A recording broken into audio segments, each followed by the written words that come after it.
एक नहीं, अब हमारे पास 45 लाख करोड़ रुपए के निवेश के प्रस्ताव प्राप्त होते हैं। 15 लाख से अधिक करोड़ रुपए के निवेश के प्रस्ताव जमीनी धरातल पर उतर चुके हैं।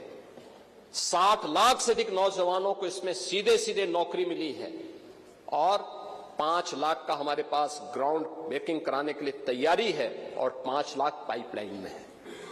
ये है कार्य, ये है नए भारत का नया यूपी, ये है एम्प्लॉयमेंट। अब यूपी का नौजवान रोजगार के लिए उसे देश और दुनिया के अंदर भटकने की आवश्यकता नहीं, यूपी ही उन्हें रोजगार देगा। आप जाइए ना, ब्रह्मोस मिसाइल भी अब यूपी में लखनऊ में बन रही है। ब्रह्मोस मिसाइल जिसके नाम से आज दुश्मन भी कांप रहा है। अभी ऑपरेशन सिंदूर में ब्रह्मोस मिसाइल की मार ने पाकिस्तान की कमर ही तोड़ के रख दी थी। ये लखनऊ में बन रही है। ये डिफेंस मैन्युफैक्चरिंग कॉरिडोर का एक प्रोडक्ट है और वहां पे जितने भी नौजवान लिए गए हैं ये सब यूपी के नौजवान हैं। कोई आईटीआई पास है, कोई पॉलिटेक्निक है, किसी ने इंजीनियरिंग किया है, वे सब यहां पे आज नौकरी प्राप्त कर रहे हैं। ब्रह्मोस और उससे एंकर यूनिट जितनी भी लगी हैं सब में उन्हें प्लेसमेंट का अवसर भी प्राप्त हुआ है।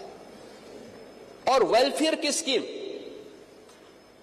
आप कह रहे थे कि मुख्यमंत्री राहत कोष से जो पैसा मिलता था उसमें कोई भेदभाव नहीं होता था। मैं धन्यवाद दूंगा कि आपने स्वीकार किया। देर आई दुरुस्त है और हमने कभी नहीं किया। मैं पूछना चाहता हूं, क्या मकान देने में कोई भेदभाव हुआ है क्या? राशन देने में कोई भेदभाव हुआ है क्या? क्यों आप लोग रोकते हैं क्या? और ये माननीय सदस्य रोक भी नहीं सकते क्योंकि सूची इन्होंने नहीं बनाई है। 2011-12 में जो सेक्स सूची बनी है उसके साथ साथ हम लोगों ने उन गरीबों को भी जिसको आपने भेदभाव का शिकार बनाया था उनका नाम भी जोड़ करके और फिर ये वेलफेयर स्कीम का लाभ हम दे रहे हैं। भारतीय जनता पार्टी या सहयोगी दल का एक भी विधायक चेहरा देख करके योजनाओं का लाभ नहीं देता है। रसोई गैस का कनेक्शन हो, राशन हो, आयुष्मान का कार्ड हो। आयुष्मान के कार्ड में एक शिकायत मुझे जरूर मिलती है इधर से कि साहब 6 सदस्यों वालों को तो आयुष्मान मिल गया, उससे नीचे वाले क्या करेंगे? तो मैंने कहा आप भी 6 वाले बनिए। और सब ज्यादा खन्ना जी बोलते हैं।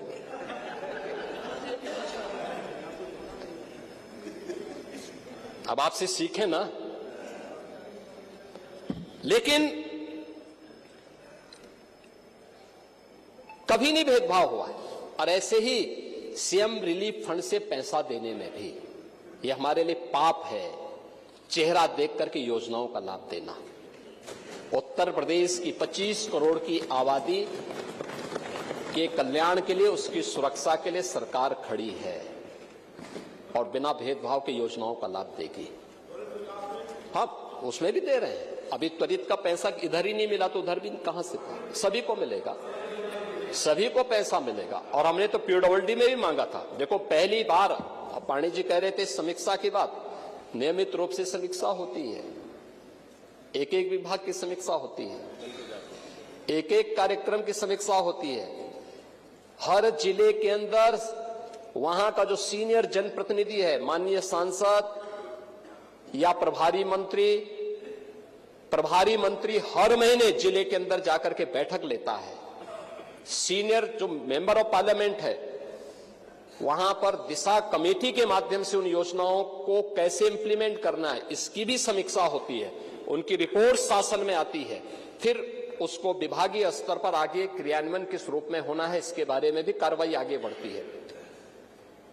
पीडब्ल्यूडी की बैठक की पूरी कार्य योजना मैंने स्वयं अगस्त और सितंबर में माननीय विधायकों के साथ बैठक करके उस कार्य योजना को आगे बढ़ाने के लिए किया और उसी के अनुरूप हर एक विधानसभा क्षेत्र में सड़क के लिए, पुल के लिए और जो उसके अलग अलग मद हैं, मानते हैं जितनी डिमांड थी उसके अनुरूप पैसा नहीं जा पाया होगा, फेज वाइज जाएगा। लेकिन कोई भी 403 विधानसभा में कोई विधानसभा नहीं बचेगी जहां विकास का पैसा जिससे वंचित रह जाए, हर जगह जाएगा, अवश्य जाएगा, और इसमें कोई भेदभाव किसी भी सदस्य के साथ नहीं है। हां, सीएम रिलीफ फंड में हम लोगों ने एक नया संशोधन जरूर किया है कि जिनके पास पहले से आयुष्मान कार्ड है वे आयुष्मान कार्ड का पहले उपयोग करें। पैसा कम पड़ जाता है, जिलाधिकारी रिपोर्ट लगा के दे और उस पे हम सीएम रिलीफ फंड से पैसा देंगे। दूसरा, कुछ हॉस्पिटल से हमें कुछ हॉस्पिटल्स की ऐसी शिकायत हमें मिली थी कि इनके द्वारा गलत बिलिंग की जा रही है, उसमें हमें कार्रवाई करनी पड़ी थी। इन सब पे कार्रवाई हुई है, अन्यथा पैसे में कोई रोक टोक नहीं है। और उसमें जो भी सदस्य लिखता हो, इस पक्ष का हो, उस पक्ष का हो, उस पक्ष का हो, किसी भी पक्ष का हो, सबको पैसा मिला है, आगे भी पैसा मिलेगा, कोई इसमें संदेह नहीं होना चाहिए, क्योंकि एक गरीब के प्रति सरकार की संवेदना है। हर गरीब के प्रति सरकार उसी मजबूती के साथ खड़ी है। इस सरकार की वेलफेयर स्कीम का लाभ भी इसी प्रकार से बिना भेदभाव के प्राप्त हुआ है।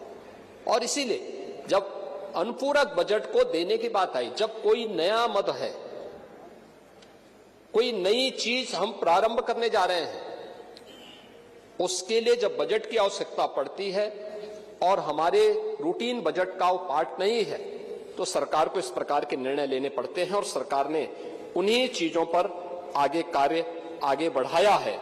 और इसी में हमारा जो मूल बजट था, जिसे हमने फरवरी में प्रस्तुत किया था, वह था 8,08,736 करोड़ 6 लाख रुपए का।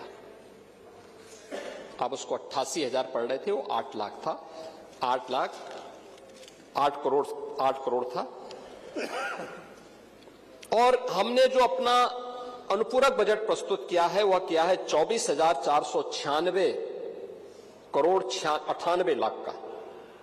ये हमने किया है, जिसमें जो धनराशि उन मदों के लिए जिसमें रूटीन बजट के लिए धनराशि नहीं थी, उसमें एक्सप्रेसवे के लिए, ऊर्जा के लिए, स्वास्थ्य से संबंधित जिन मदों के पे धन नहीं था उनके लिए, निवेश, नगरीय सुविधाओं के लिए, तकनीकी शिक्षा और महिला सशक्तिकरण के लिए जो धनराशि की आवश्यकता थी, उस पर हम लोग इस बजट को हम लोगों ने इसमें प्रस्तुत किया है। इसको लेंगे तो ये पूरा बजट हमारा अब बनकर के तैयार हो जाएगा। यह 8 करोड़ 33 लाख 33,233 करोड़ 4 लाख रुपए का यह हमारा टोटल बजट हो जाएगा वर्ष 25-26 का।